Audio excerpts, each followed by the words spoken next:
Two fan favourites were disqualified by the FIA last Sunday at the United States Grand Prix. In the aftermath of the verdict, Ferrari's Charles Leclerc points fingers at his team for their poor strategy, a tradition we've all come to know and love by now. But the disqualification dealt a bigger blow to Lewis Hamilton, who fell about 2 seconds short of finally taking down the invulnerable Max Verstappen. Let's hear what he and Mercedes team boss Toto Wolff have to say about the penalty in today's video. Mercedes and Ferrari think that Lewis Hamilton and Charles Leclerc's disqualification from the US Grand Prix on Sunday can be blamed, in part, to the limited preparation time and the uneven surface of the COTA track. The disqualification came about as a result of FIA scrutineering post-race in Austin, which revealed a breach of 3.5.9e of the technical regulations, specifically concerning plank wear. The regulation stipulates that the wooden plank beneath the car can only wear by a maximum of 1 millimeter during the race. Unfortunately, in the case of Hamilton and Leclerc, their cars exceeded this limit, leading to their disqualification from the race. In the aftermath of the Austin race on Sunday, Lewis Hamilton had to forfeit his second-place finish, while Charles Leclerc dropped from a P6 position. The disqualification occurred when the FIA determined that the wear on their planks exceeded the accepted limit. The reason for imposing this limit is tied to the advantages that ground effect aerodynamics offer when cars maintain a close-to-track presence. There's a potential performance boost for vehicles that strive to stay as low to the track surface as frequently as possible. The measurement of plank wear serves as an indicator of how often a car might be bottoming out, indicating the need for this regulation. During their discussions with the FIA before the disqualification, representatives from Ferrari and Mercedes pointed out that the bumps on the Circuit of the Americas track presented a distinctly unique challenge for the drivers to handle. They also emphasized the limited 1-hour practice time for a sprint weekend, in contrast to the usual 3 hours, which further compounded the challenge. The steward's decision, which was identical for both Hamilton and Leclerc, clarified. During the hearing, the team acknowledged that the measurement performed by the FIA technical team was correct and stated that the high wear on the skid pads was probably a result of the unique combination of the bumpy track and the sprint race schedule that minimized the time to set up and check the car before the race. In response, it was emphasized that adhering to the regulations ultimately rests with the teams, and deviating from these rules typically leads to a single form of penalty in this particular situation.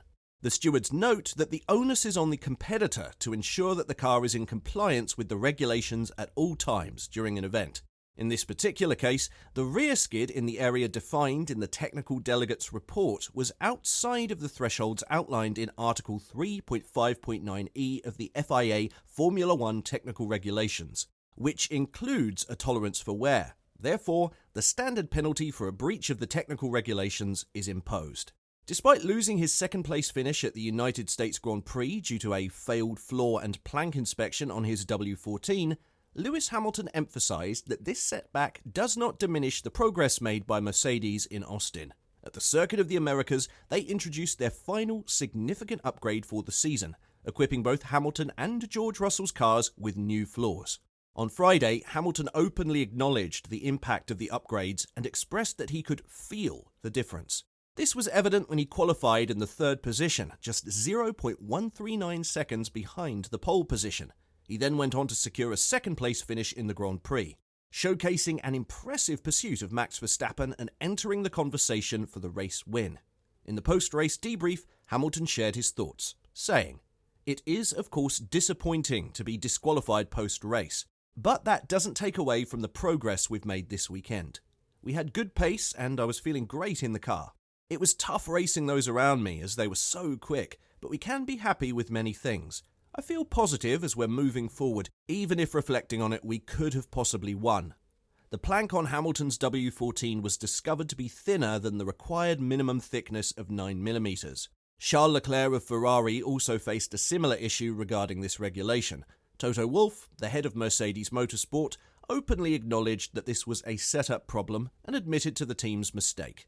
Wolff explained that setup choices on a sprint weekend are always a challenge with just 1 hour of free practice, and even more so at a bumpy circuit like COTA and running a new package. In the end, all of that doesn't matter. Others got it right where we got it wrong, and there's no wiggle room in the rules. We need to take it on the chin, do the learning and come back stronger next weekend. Similar to Hamilton, Wolff is of the opinion that there are numerous positives that Mercedes can draw from their performance at COTA. We can take a lot of positives from the car performance, he said. We hate coming so close to winning and falling short, but this is a circuit where only a few races ago we wouldn't have performed well because of the fast, sweeping corners. The upgrade seems to have made the car happier in those areas, and it is working well. Directionally, it's a very good sign. Martin Brundle has suggested that the FIA should have conducted plank checks on all 17 drivers who finished in Austin on Sunday, given that Lewis Hamilton and Charles Leclerc were disqualified due to excessive wear on this part of their cars. As part of the FIA's post-race scrutineering process, Hamilton, Leclerc, Max Verstappen and Lando Norris had their planks and skids checked underneath their cars. According to the technical regulations, the planks must maintain a minimum width after the checkered flag is waved, with an allowance of approximately 1 millimeter of wear in race trim. Considering that 50% of the 4 cars tested after the race failed the plank wear test, Brundle contends that it would have been appropriate for the FIA to examine the entire field's compliance in that area. This becomes particularly important due to the potential impact it could have had on the outcome of the race. The former McLaren and Benetton driver explained that the FIA extensively examines numerous data points on Formula One cars through spot checks after races. However, the considerably uneven circuit in Austin would have rendered the cars more vulnerable to plank wear. Since the present era of ground effect aerodynamics hinges on running the cars in close proximity to the track, Brundle believes that the remaining finishers should have been inspected in this particular area. This is the case even though the cars already undergo extensive post-race tests. In his post-race Sky Sports column, Brundle said, "At a bumpy track like Austin and with only one practice session, setting a ride height for the duration of the event is quite a challenge with regard to performance and driver and car tolerance and, of course, plank wear legality, especially with a full fuel tank. If they simply raised the car to be cautious, they'd lose so much performance they may as well pack up and go home." After the race, 4 cars were checked, including Verstappen's Red Bull and Norris McLaren, and both Hamilton's Mercedes and Leclerc's Ferrari were found to have too much wear, for which the only remedy is disqualification. However minimal the indiscretion, there can be no grey area on this. The next big question, however, is that if 50% of the tested cars failed, then shouldn't all the finishers have been checked? The answer must surely be yes.